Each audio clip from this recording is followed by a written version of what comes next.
말씀을 사도행전 10장 36절로 38절 합독입니다. 시작. 만유의 주 되신 예수 그리스도로 말미암아 화평의 복음을 전하자 이스라엘 자손들에게 보내신 말씀 곧 요한이 그 세례를 반포한 후에 갈릴리에서 시작하여 온 유대에 두루 전파된 그것을 너희도 알거니와 하나님이 나사렛 예수에게 성령과 능력을 기름 붓듯 하셨으며 그가 두루 다니시며 선한 일을 행하시고 마귀에게 눌린 모든 사람을 고치셨으니 이는 하나님이 함께 하셨습니다. 아멘. 여러분 고백합시다. 주인 되신 예수. 한 번 더. 주인 되신 예수. 제가 6월달 영적 전쟁을 선포하면서도 마귀의 정체를 드러내기 이전에 먼저 예수님을 여러분에게 소개하고 있어요. 첫째 주간에 진리이신 예수, 두 번째 주간에 생명이신 예수, 세 번째 주간에 오늘 주인 되신 예수. 여러분 한번 고백합시다. 예수님이 나의 인생의 주인 되십니다. 따라서 앵무새처럼 하지 말고요. 그 말을 하면서 진짜 예수님이 내 인생의 주인이시구나. 그걸 여러분이 고백할 수 있어야 돼요. 자, 한 번 더 두 손 들고 예수님이 내 인생의 주인 되십니다. 아멘. 정말 이게 고백이 돼야 돼요. 내 인생의 무언가가 나의 주인 되면 그 주인이 여러분의 인생을 책임져 주는 거예요. 오늘날은 물질의 세계가 되다 보니까 사람들이 야, 대한민국에 돈이면 다 되는 시대. 돈이 주인이 된 거죠. 그 입술 속에 말한 거. 돈이 없으면 안 돼라는 말은 그게 주인이 됐다는 말이에요. 우리 신앙인들은 예수님 없으면 안 돼. 이런 고백이 돼야 되는데 오늘 사도행전 10장 1절에 보면 가이사라의 고넬료라 하는 사람이 있는데 이달리아 부데라 하는 군대 백부장이라고 하는 사람이 하나님을 경외하고 또 백부장으로서 남의 나라에 와서 권력을 휘두를 수 있지만 이 사람은 하나님을 경외하고 어려운 사람들을 구제하고 그리고 하나님을 향해서 계속 기도하는 주변 사람들로부터 상당히 칭찬을 받고 또 호의적인 사람이었어요. 이런 사람을 내버려 두지 않으려고 갑자기 기도 중에 환상을 열게 하셔서 욥바라고 하는, 그러니까 이 가이사라부터 한 하루 정도 거리에 있는 그곳에 베드로라고 하는 사람이 와 있는데 그 사람을 불러서 하나님의 말씀을 들으라 하는 환상을 하나님이 보여주셔요. 참 신기한 일이죠. 여러분 우리는 늘 말했습니다. 성경에 나와 있는 이 글, 또 이 문자가 그냥 글과 문자가 아니라 있었던 역사적 사실을 기록한 것입니다. 그러면 2000년 전에 일어났던 일도 오늘날 나와 여러분에게 동일하게 일어날 줄 믿으세요. 왜? 하나님은 어제도 오늘도 영원토록 동일하신 하나님이시기 때문이에요. 백부장과 같은 이 고넬료가 사실은 자신의 권력을 휘두를 수 있는 그런 충분한 위치에 있음에도 불구하고 하나님을 경외했기 때문입니다. 사람들을 향해서 사랑하는 마음으로 구제하고 그 자신 스스로 하나님을 향해 늘 기도하는 자세를 가졌기 때문에 하나님은 눈여겨보셨어요. 근데 이 사람은 하늘의 하나님을 경외하고 있지만 예수라는 이름을 들어보지 못했기 때문에 욥바에 와 있는 베드로에게 동일하게 하나님 환상을 보여주십니다. 하늘에서부터 기도하는 중에 쭉 내려오는데 보자기를 펼쳐보니까 부정한 짐승들이 잔뜩 있는 거예요. 베드로는 거절합니다. 하나님 이게 아닙니다. 또 기도하는데 다시 하늘에서부터 보자기가 내려오는데 또 펼쳐보니까 부정한 것들이 다 있어요. 왜? 자신들은 율법을 지키는 사람인데 율법을 지킨 그 이상 예수님이 자기의 마음속에 들어오셨어요. 할렐루야. 그러니까 예수님이 들어오니까 생명을 얻을 뿐만 아니라 이 부정한 것들과 함께 할 수 없는 정결한 것을 지켜야 된다고 하는 책임과 의무감이 더 강렬했던 거예요. 또 기도합니다. 다시 하늘에서 그 동일한 보자기가 내려오면서 하나님 이게 웬일입니까? 했더니 하나님 말합니다. 이 부정한 것도 하나님이 깨끗하다 하시면 깨끗해지는 거예요. 그 환상이 들어가고 난 다음에 요바에서부터 온 이 고넬료의 하인들이 문을 두드립니다. 누구시오? 그러니까 이러해서 여기까지 왔는데 베드로라는 사람을 찾습니다. 내가 베드로다. 신기하잖아요. 동일하게 기도했던 저 먼 곳에 하룻길쯤에 떨어져 있던 이방 사람의 기도를 들으시는 하나님. 그 사람은 예수도 몰랐습니다. 하지만 하늘의 하나님이 그 사람에게 예수라고 하는 생명의 복음을 전하기 위해서 하룻길쯤 먼 길에 있는 베드로의 마음을 움직여서 그것을 가게 하시는 거예요. 그리고 이 사건 전체 10장이 바로 그 내용을 쭉 나누고 있습니다. 그러면서 오늘 본문 들어가기 전에 베드로가 그 사람들을 하기에 설교를 시작하기 전에 34절 여러분 같이 읽어보세요. 34절 시작. 베드로가 입을 열어 말하되 내가 참으로 하나님은 사람의 외모를 보지 아니하시고, 할렐루야, 사람의 외모를 보지 않는 하나님. 여러분 보십시오. 베드로가 찾아와가지고 하는 말이 그렇습니다. 우리 유대인들은 이방인들과 함께 하는 것이 법으로 금지되어 있는데 하나님이 지금 뭐요? 나에게 이곳을 가라고 해서 와서 보니 고넬료가 경건한 사람으로 그 말씀을 듣기 위해서 뭡니까? 자기의 가족과 친척들과 자기의 부하들과 많은 사람들을 불러놓고 베드로를 뭐요? 기다리고 있었던 거예요. 자기 혼자만 해도 되잖아요. 그렇죠? 근데 이 사람에게 뭐가 있는 거예요? 사모함이 있는 거예요. 사모함. 간절히 기다리는 마음. 자기가 평상시에 늘 기도했지만 환상 중에 하나님의 음성이 들렸다면 이게 특별히 뭔가 있을 것이라고 하는 기대감, 사모함.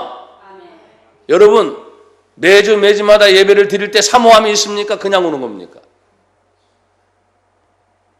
시간이 됐고 일주일이 됐으니까 가야지 끌려옵니까? 간절한 마음으로 옵니까? 기대감이 있습니까? 오늘? 저는 광고 시간에 전혀 하지 않는 얘기를 여러분에게 했어. 오늘 하나님은 우리에게 말씀을 하세요. 이 사람이 기다리면서 모든 사람들을 다 불러놓고 기다리는 거예요. 기대하는 거죠. 베드로가 누군지도 몰라요. 베드로를 통해서 어떤 말씀이 선포되는지도 몰라요. 하지만 자기가 한 번도 경험해보지 않은 그 사건을 통해서 기다리고 있을 때, 혼자가 아니라 많은 사람들을 모아놓고 기다리고 있을 때 베드로가 입을 열어 첫 마디가 하나님은 사람을 외모로 보지 않는구나. 돈이 있어서 예수 믿는 것도 아니고요.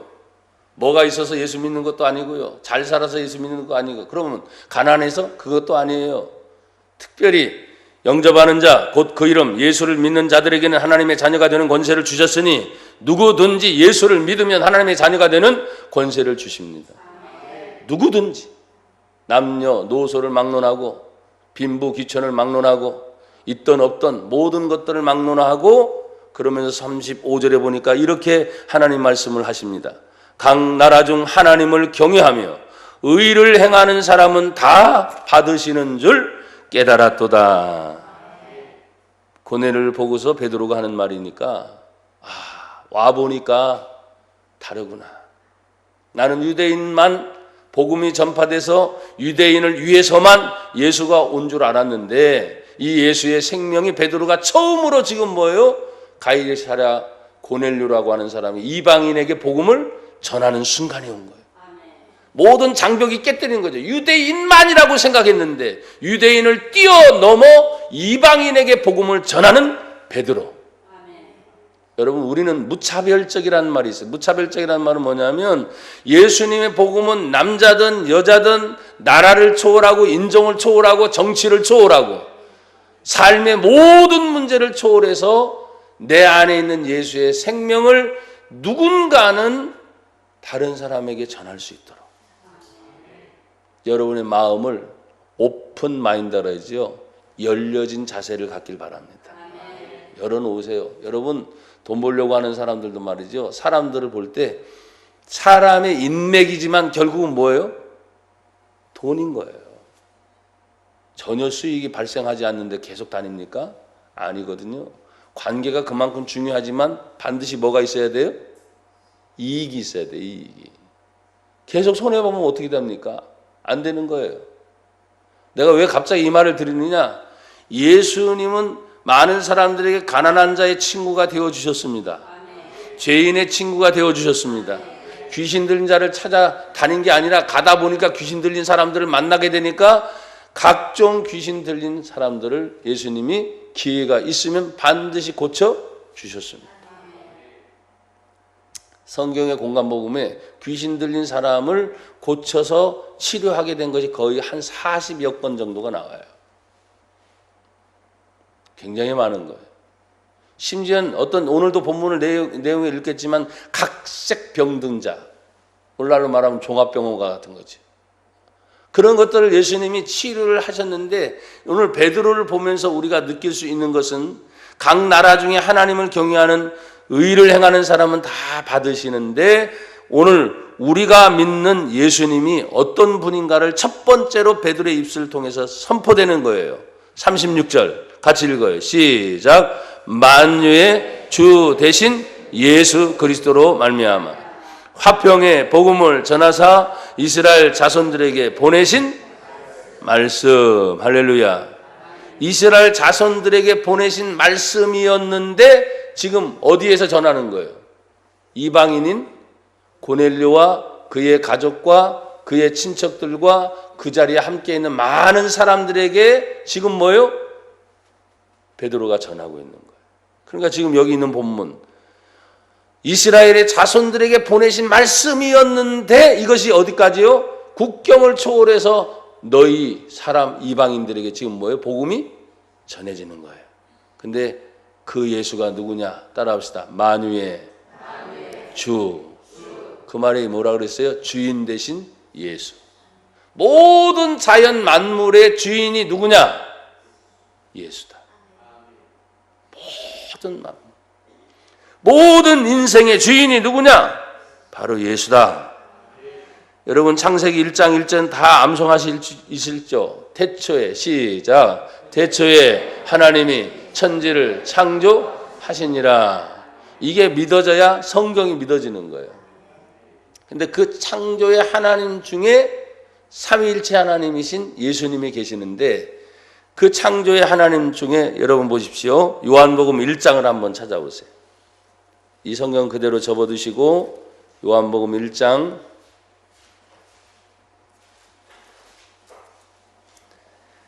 1절에도 창세기 1장과 비슷한 하나님 말씀이 나옵니다. 태초에 말씀이 계시니라. 이 말씀이 하나님과 함께 계셨으니 이 말씀은 곧 하나님이다. 이게 이제 예수님을 얘기하는 거예요. 2절 그가 태초에 하나님과 함께 계셨고 3절은 크게 다 같이 시작. 만물이 그로 말미암아 지은 바 되었으니 지은 것이 하나도 그가 없이는 된 것이 없느니라. 아멘. 지어진 모든 창조물에 예수님이 지금 계셨고 그 예수님이 말씀하신 창조물 중에는 4절 그 안에 뭐가 있었어요? 생명이 다 있다는 거예요. 근데 특별히 이 생명은 사람들의 뭐다? 빛이다. 그러니까 여러분이 어두우면 돼요? 안 돼요? 안 되는 거예요. 어두움은 떠나가시길 바랍니다. 어두움에 여러 가지 표현이 있습니다. 염려, 걱정, 두려움, 불안, 초조 이런 거 다 어두움 가운데 있는 거거든요. 그러니까 사람들의 빛이 생명이라고 말했습니까? 생명이신 예수가 내 안에 들어오면 어두움 떠나갑니다. 근심, 염려, 불안, 초조 떠나갑니다. 그러니까 예수님이 나의 주인인 걸 고백한다고 여러분들이 계속 얘기했어요. 그래서 그 예수님이 내 안에 들어오니까 뭐예요? 사람들의 생명 빛이다. 빛. 그래서 여러분 사람이 기쁘면 웃어지죠. 밝아지죠. 화장품 발라가지고 밝아지는 거 말고 진짜 근본의 빛이 있어요. 사람의 심령 안에는.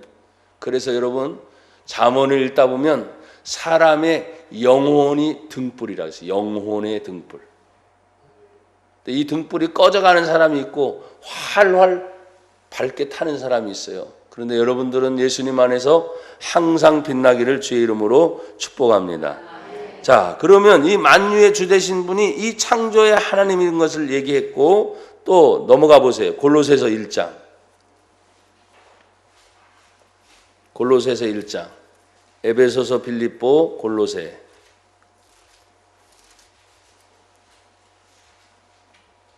빛이 되신 예수님에 대해서 말을 합니다.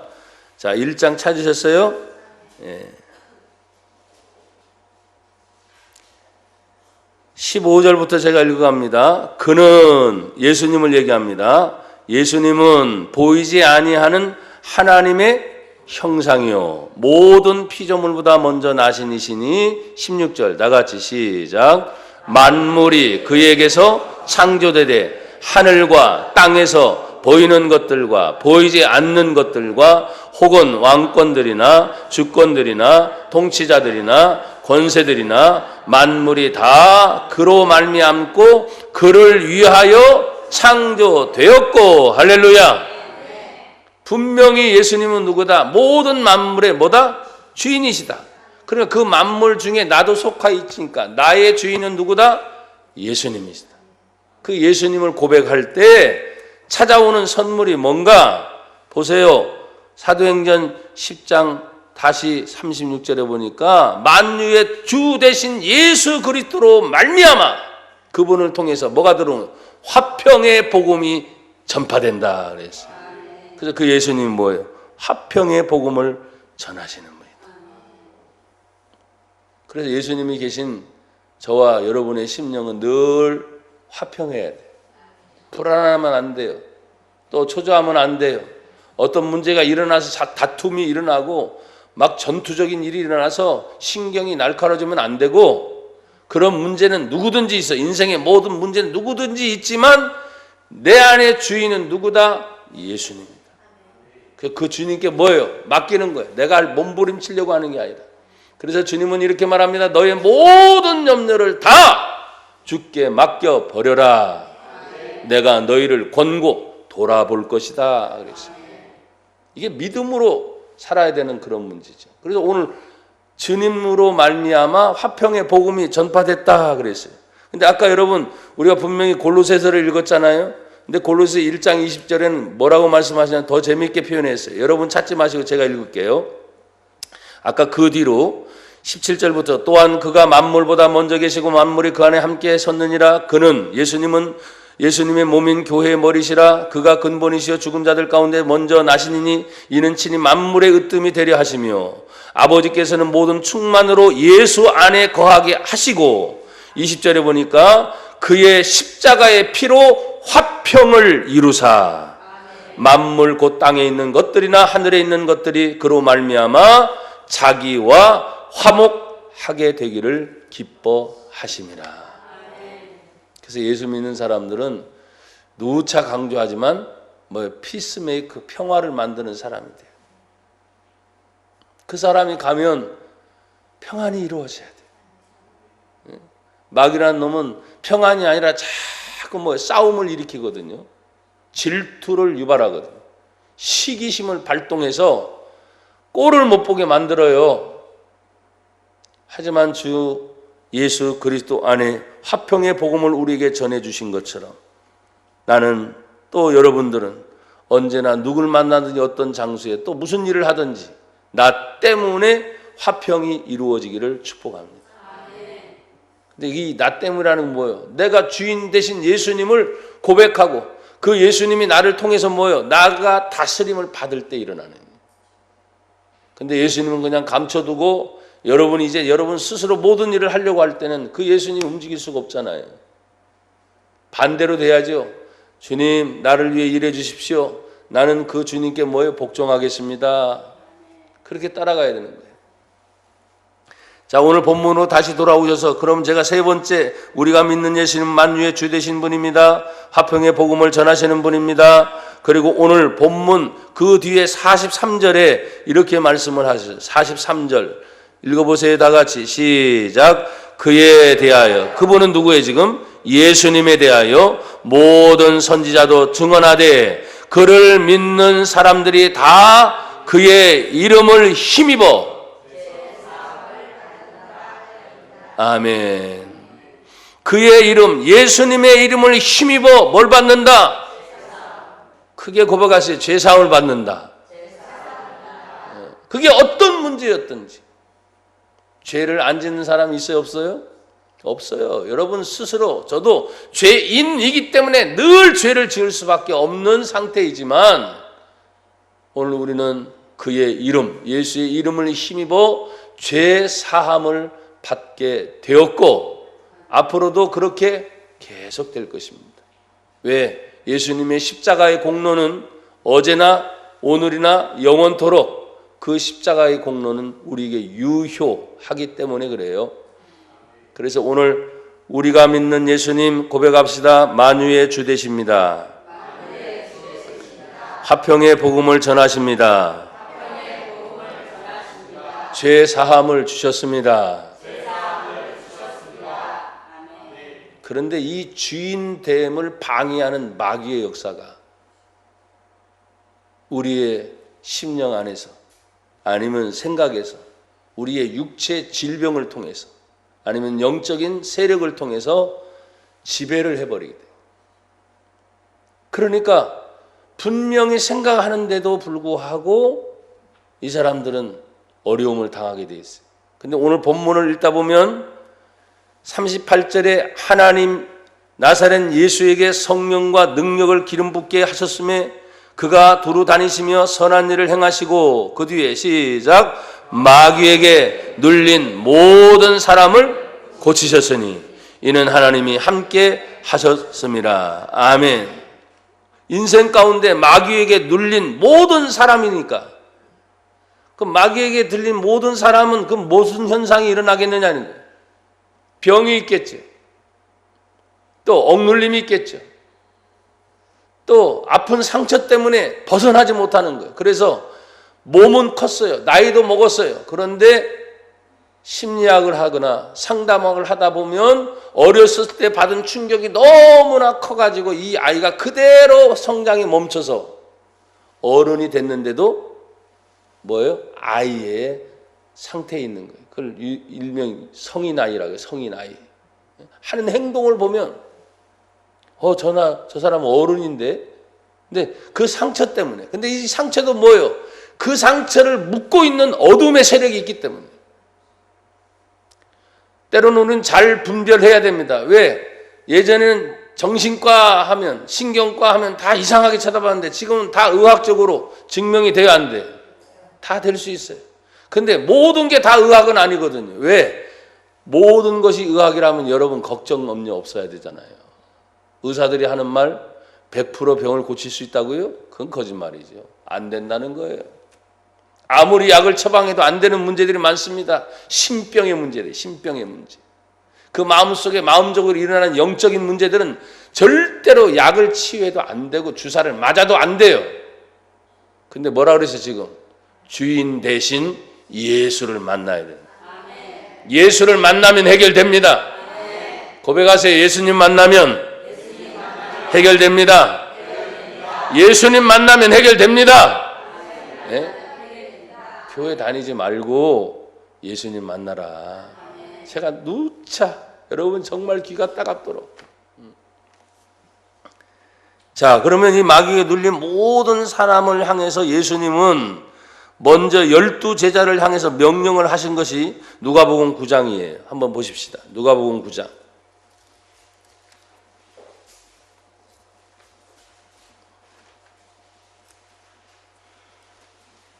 이제 저도 여러분도 하나님의 말씀을 읽을 때 좀 믿는 믿음 가지고 크게 읽으세요. 알았죠?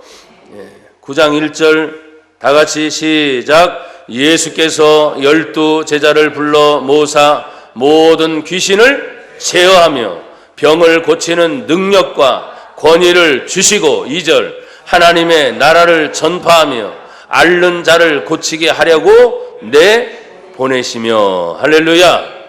예수님에게는 12사도가 있었죠. 그 얘기를 하는 거예요. 근데 이 12사도들에게 어느 날 예수님 명령을 하시면서 하신 말씀, 그러니까 12사도뿐만 아니라 오늘날 예수를 믿는 저와 여러분들도 동일하게 어떻게 해요? 예수님이 말씀한 것처럼 모든 귀신을 제어할 수 있는 능력을 너희에게 주겠다. 병을 고치는 능력을 너희에게 주겠다. 그 다음에 권위를 주시고 그랬어요. 근데 예를 들어 볼게요. 어린아이가 아무리 담력이 커도 덩치 큰 어른 앞에 딱 일단 서면 어때요? 쫄아요. 쫄아. 말을 하기도 참 무섭게 돼. 예를 가장 쉽게 들은 거예요. 근데 이 어린아이가 권위라는 게 뭐예요? 권위라는 게. 갑자기 큰 그 어른 앞에 달려들고 막 함부로 할 수 있는 힘이 갑자기 생긴 거예요. 근데 가만히 보니까 그 아들 뒤에 더 큰 아버지가 있는 거야. 이해가 되는지 모르겠어요, 여러분. 지 혼자 있을 때는 말이죠. 어떻게 할 줄 모르겠는데 뒤로 딱 보니까 자기 아버지가 딱 버티고 있는 거거든요. 그러니까 뭐 가서 달려드는 거예요. 지는 힘이 있어 없어? 근데 달려드는 이유는 내 뒤에 아버지가 더 나를 도와줄 걸 알기 때문이에요. 여러분, 믿음이라는 게 뭘까요? 나 혼자 있을 때는 믿음이라는 건 아무리 얘기도 안 되는 거예요. 근데 내 안에 내주하시는 예수, 예수를 믿는 자들에게는 하나님의 성령이 또 그 안에 거하여 주셔서 내 몸이 하나님의 거룩한 성전됨을 확실히 믿는 것입니다. 그러면 지금 이 단계에서 12사도들이 성령의 충만함을 체험했느냐? 그건 아니에요. 왜? 성령의 세례를 받고 또 하나님 앞에 물불을 가리지 않고 순교를 각오했던 때는 사도행전 후로 가니까. 근데 이전 상태는 뭐냐면 이들이 어쨌든 예수님의 명령을 따라 움직이고 순종하는 그런 단계에 되었어도 귀신을 제어하고 모든 병을 고치는 능력을 너에게 주었다. 가서 어떻게 해요? 해봐라. 그럼 어떻게 해야 돼요? 예수님의 이름을 내가 사용해서 여기 보니까 여행을 위하여 아무것도 가지지 말고 지팡이나 배낭이나 양식이나 돈이나 두버릇을 가지지 말고 어느 집에 들어가든지 거기서 머물다가 거기서 떠나라. 거기서 어느 집에 누구가 너를 영접하면 어떻게 해요? 그 일을 행하는 거예요. 그 안에 들어가면 벌써 분위기가 있어요, 없어요? 있죠. 그 이름의 권세를 사용하라. 이렇게 말씀을 하시는 거예요. 자, 그러면 이제 마태복음에서 한번 보십시다. 마태복음 4장. 마태복음 4장.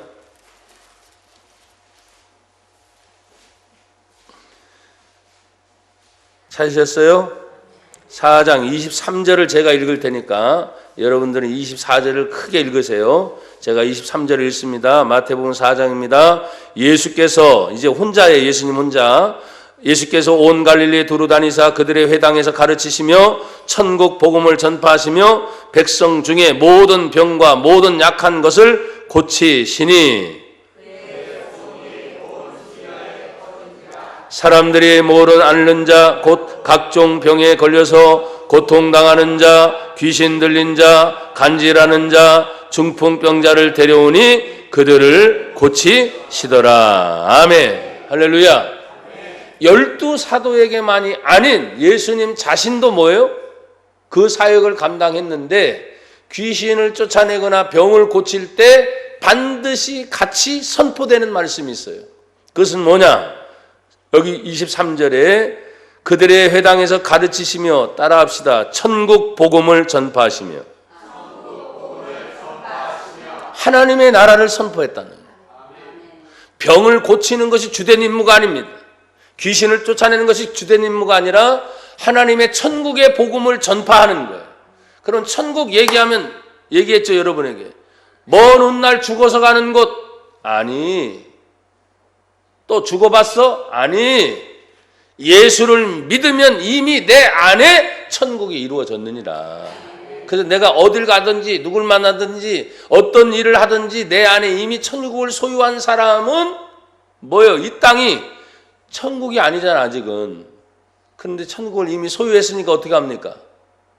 감사를 찾아내고 평안을 찾아내고 싸우는 일이 많거든요. 걱정한 일이 많거든요.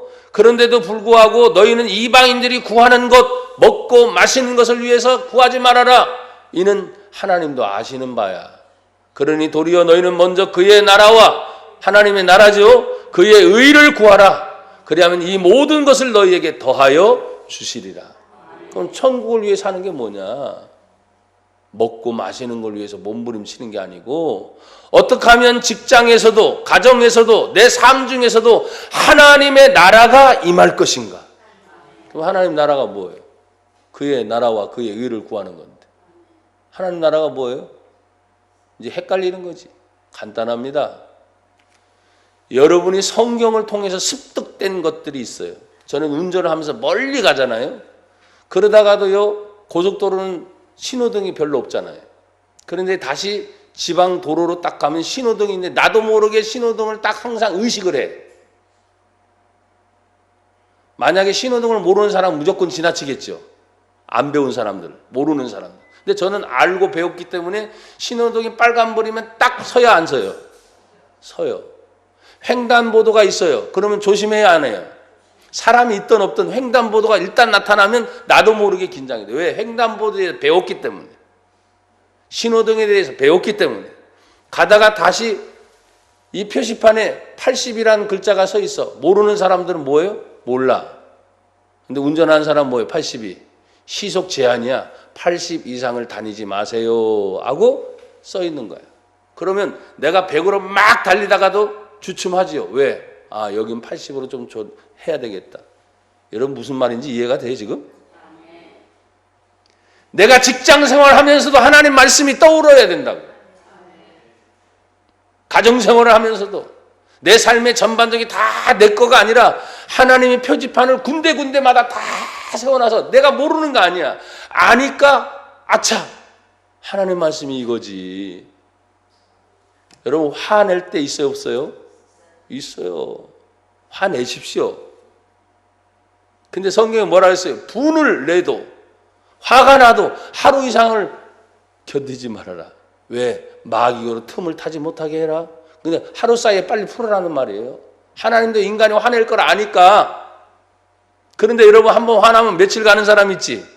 죄 짓고 있는 거야. 용서해야 되는데 용서가 안 되죠?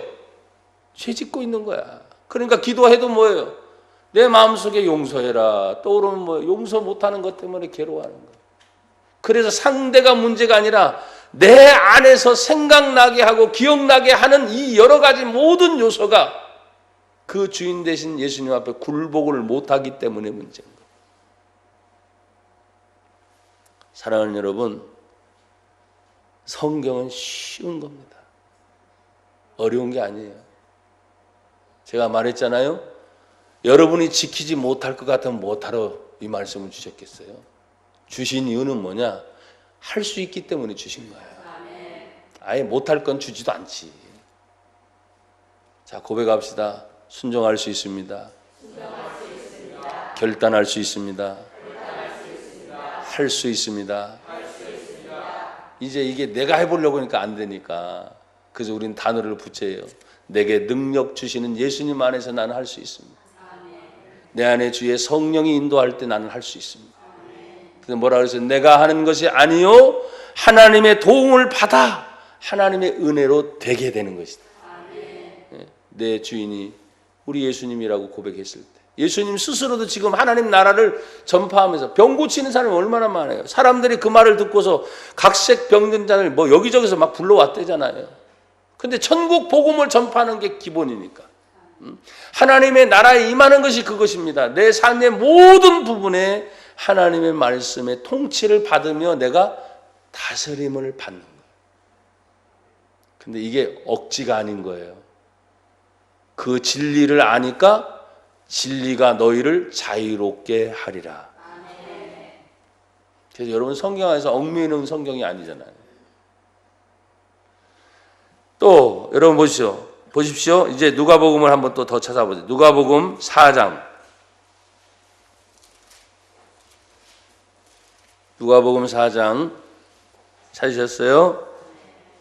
자, 18절을 제가 읽습니다. 예수님이 당신의 고향 나사렛에 오셨을 때 처음으로 그들에게 말씀을 선포합니다.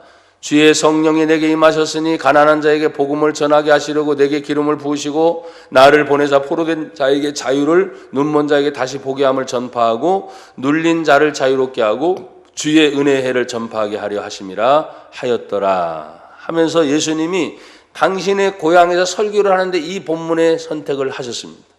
그리고 그 고향을 떠나오자마자 31절에 갈릴리 가버나움에 더러운 귀신 들린 사람을 고칩니다.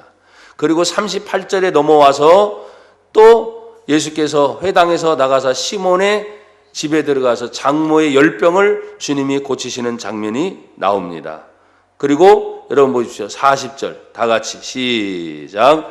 해질 무렵에 사람들이 온갖 병자들을 데리고 나오매 예수께서 일일이 그 위에 손을 얹으사 고치시니. 41절 보세요. 근데 병자가 온갖 병자인데 병만이 아니라 41절 시작. 여러 사람에게서 귀신들이 나가며 소리질러 이르되 당신은 하나님의 아들이니이다. 예수께서 꾸짖사 그들이 말함을 허락하지 아니하시니 이는 자기를 그리스도인 줄 알미러라. 아멘.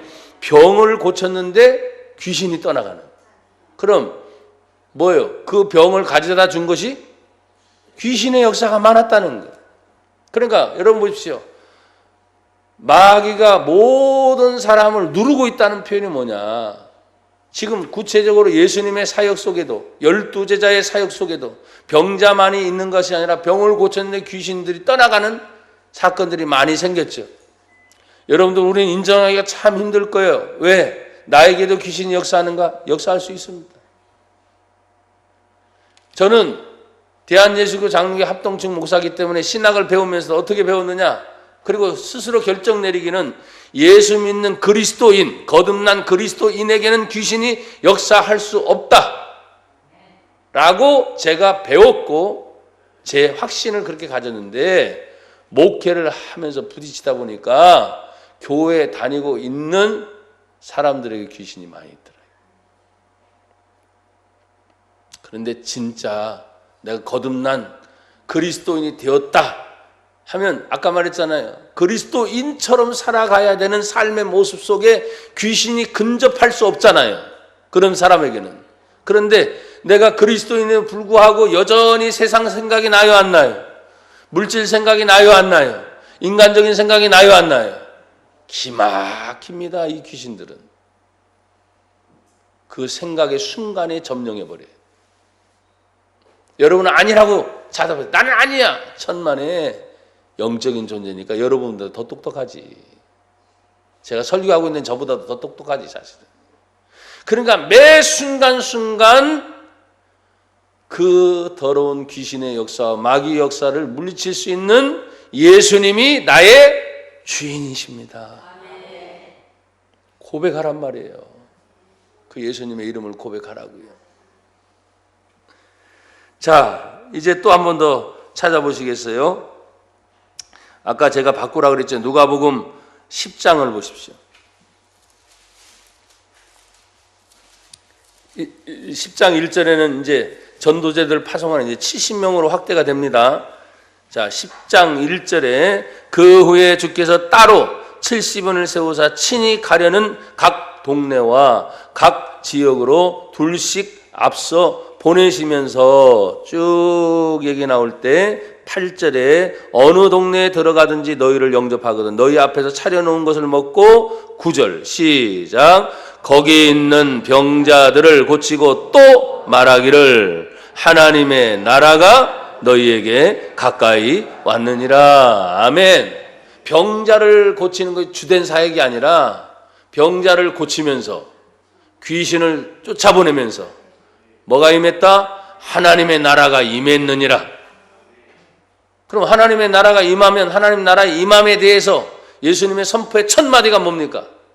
회개하라, 천국이 가까웠느니라. 그러니까 이 하나님 말씀을 들으면서 동시에 여러분 보세요. 이제 9절에 지금 거기 있는 병자들을 고치고 또 말하기를 하나님 나라. 결국 이 땅에 하나님의 교회가 세워지는 것은 하나님의 나라의 실현입니다. 그래서 성도들이 하나님 말씀을 배우면서 하나님 나라를 건설하려고 하는 거예요. 직장도 하나님 나라가 되도록 만들어야 돼요. 내 가정도 하나님의 나라가 되도록 만들어요. 그럼 하나님의 나라는 뭐예요? 성경이 지배하고 있어야 되거든요. 하나님의 나라가 임하려면 어떻게 합니까? 내가 예수 믿는 사람으로 어디에서 무엇을 하든지 하나님이 주인됨을 고백하는 게 하나님 나라예요. 그런데 그게 잘 안 되잖아요. 여전히 내가 주인이 되려고 하고요. 여전히 뭔가 큰 힘이 오면 그거에 내 모든 의지를 맡겨서 그 문제를 해결해 보려고 많이 노력들을 하잖아요. 근데 여러분 죄송해요. 믿는 성도들에겐 다 쓸모없는 짓이에요. 철저하게 예수님이 나의 주인이시다. 그걸 여러분이 그러니까 예배 때만 지금 많이 듣는 게 아니고 여러분의 삶 속에 스스로 입술로 고백하면서 내 마음에 고백하면서 그 주인 되신 예수님을 고백할 수 있기를 주의 이름으로 축복합니다. 자, 이제 한 번만 더 찾아봅니다. 마태복음 10장을 보세요. 마태복음 10장 찾으셨어요? 자, 5절부터 제가 쭉 읽어 내려갈게요. 예수께서 이 12를 내보내시며 명하여 이르시되 이방인의 길로 가지도 말고 사마리아 안의 고을에도 들어가지도 말고 오히려 이스라엘 집에 잃어버린 양에게로 가라. 7절 시작. 가면서 전파하여 말하되 천국이 가까이 왔다 하고 8절 병든 자를 고치며 죽은 자를 살리며 나병 환자를 깨끗하게 하며 귀신을 쫓아내되 너희가 거저 받았으니 거저 주라. 여러분 받았어요? 안 받았어요? 받았어. 믿는 자들에게 따른 표적이 있는데 그걸 안 하니까 녹슨 칼과 같은 거지. 여러분 정말 예수님 믿어요? 왜 이렇게 또 자신이 없어 갑자기? 예수님 믿냐고요? 그럼 믿는 자들에게 따르는 표적이 있단 말이에요. 그러니까 예수님이 말하잖아요. 가면서 전파해라. 천국이 가까웠다.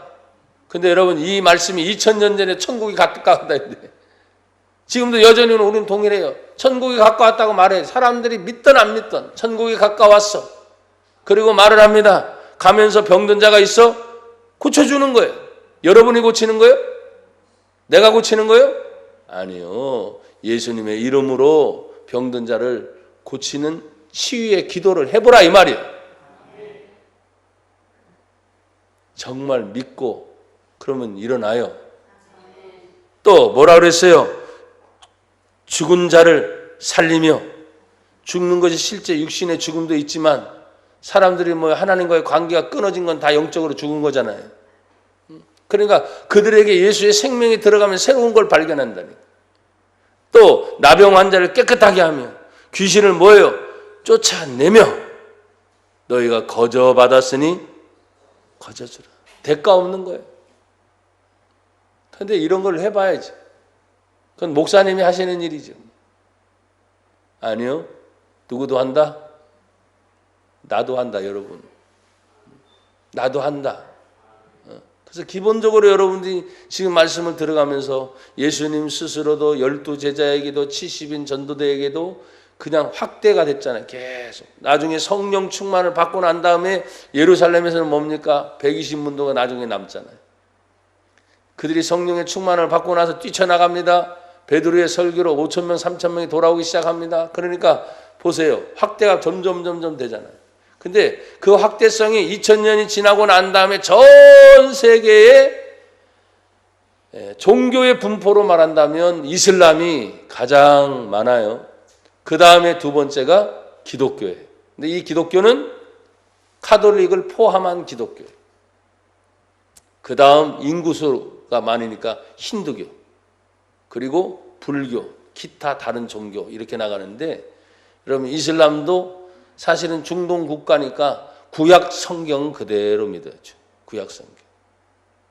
인정을 해. 그들이 말하고 있는 코란경이 사실은 만들어낸 성경과 비슷한 위치에 가 있지만 철저하게 이슬람 전체뿐만 아니라 세계를 향해서 막 전도하고 있잖아요. 그런데 이 기독교가 그만큼 전 세계에 확대되면서 저는 또 거꾸로 생각하는 거예요. 예전에 다시 이제 몇천에서 70으로 120에서 70으로 70에서 12로 이렇게 좁아지듯이 마지막 때는 진짜 하나님이 다시 부르시는 하나님의 구원의 역사가 정말 이런 때 구별될 것이다. 그래서 여러분 코로나 몇 달 동안 바이러스 때문에 막 하다 보니까 믿음이 있는 거 없는 거 분별이 되겠죠. 신앙이 있는 거 없는 거 분별이 되겠죠. 교회도 무조건 다 같은 교회가 아니라 그랬잖아요. 크다고 해서 다 좋은 것도 아니고 작다고 해서 다 나쁜 것도 아니고 사람들은 그런 개념으로 자꾸 하는데 천만에 주님 앞에 섰을 때 하나님 뭘 보시겠어요? 예수 믿는 믿음이잖아요.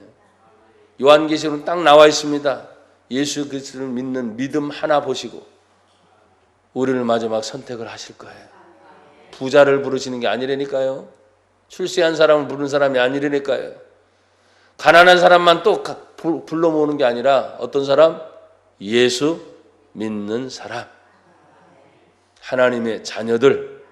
그 사람들을 불러 모을 것입니다.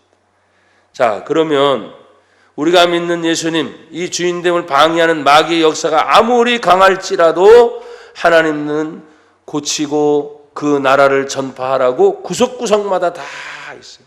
그러니까 여전히 지금 아픈 사람 많고 또 확률적으로 말해요. 이 많은 사람이 더 확산됐으니까 귀신의 역사도 더 많아질 거 아니에요. 근데 사람들은 잊어버려. 이제 여러분 지금부터 6월 말쯤 되고 7월, 8월 초까지 무진장 더워지게 되면 하나같이 또 방송에 남양 특집 해가지고 여러분 등줄기를 서늘하게 만드는 쇼를 해대기 시작할 겁니다. 또 그거 보고가면서 이러지 말고 진짜 예수 믿는 사람이 뭘 봐야 되는지 뭘 들어야 되는지 여러분 음악도 골라 들어야 돼요. 뉴에이지 음악 같은 거 헤비메탈 같은 거 듣다 보면 다 미쳐버려요. 거기에 심취하는 사람들이 정신들이 다 이상하게 돼요. 영화도 마찬가지입니다. 폭력적인 영화, 선정적 영화를 계속 보다 보면 영성이 흐려져 가지고 사람의 생각이 멀쩡한 사람이 생각이 자꾸 이상한 데로 흘러가는 거예요. 왜? 그게 통로가 되니까 통로가 되니까. 정결하다, 깨끗하다, 순수하다 이런 것들을 여러분들이 잘 지켜놔야 돼요. 자, 그러면 우리가 하나님 앞에서 이 믿는 자로서의 능력을 이제 본문으로 돌아와서 결론을 짓고 말씀을 맺으려고 합니다. 10장 38절에 보니까 하나님이 나사렛 예수에게 무엇과 무엇을 기름 붓듯 하셨어요? 예, 성령과 능력을 기름 붓듯 했어요. 그러면 하나님이 예수님에게도 성령과 능력을 기름 붓듯 부어주셨다면 하나님의 자녀된 우리에게도 성령의 능력을 부어줄 줄 믿습니다. 그러면 성령의 능력과 또 여기서 말하는 것처럼 성령과라고 할 때 저는 구분을 해요. 왜 여기서도 성령과 능력으로 했을까? 성령은 일단 하나님의 성도들의 심령 안에 뭐 하세요? 내주하셔요. 내 안에 성령님 들어오신단 말이에요. 들어오신 성령님은 일단 작업을 하시겠죠. 불안한 마음을 평안하게 작업을 하시겠죠. 또 구원의 확신을 가지게 하시겠죠. 두려워하는 마음을 또 물리치고 담대한 마음을 주시겠죠. 그러니까 이런 작업들을 내 안에서 성령이 하나님의 자녀됨의 확신을 갖게 될 때 여러분 보십시오. 보는 게 전부가 아니잖아요. 베드로와 요한과 야고보와 예수님의 제자들은 여러분 실로암에 보내진 사람들을 볼 때 여러분 아시겠어요? 실로암 사건을 기억할 거예요. 실로암 때 이 사람은 나면서부터 소경인 거예요. 그러니까 사람들의 주변의 인식은 뭐였냐면 저 사람이 죄를 지어서부터 그렇다. 아니면 그 부모의 죄 때문에. 그러니까 뭔가 이상이 생기면 죄 때문인 줄 알았어요. 그러니까 제자들이 뭐라고 말합니까? 저 사람의 죄인지 아니면 부모의 죄 때문에 나면서부터 소경입니다. 그런데 예수님 한마디 하십니다. 아니라 저 사람을 통하여 하나님의 영광을 드러내려 하십니다.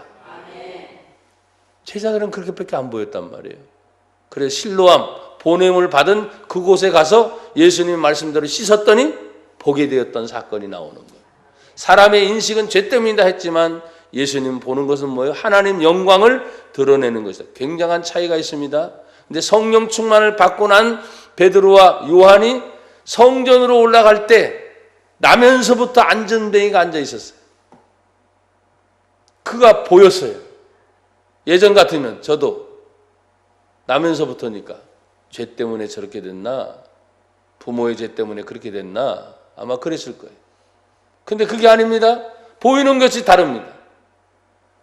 그냥 지나칠 수도 있지만 기도 시간에 하는 말, 내가 너에게 줄 것은 없어요. 금도 없고 은도 없다. 그러나 내가 내게 있는 것으로 너에게 주노니 나사렛 예수의 이름으로 일어나 걸어라. 달라졌어요.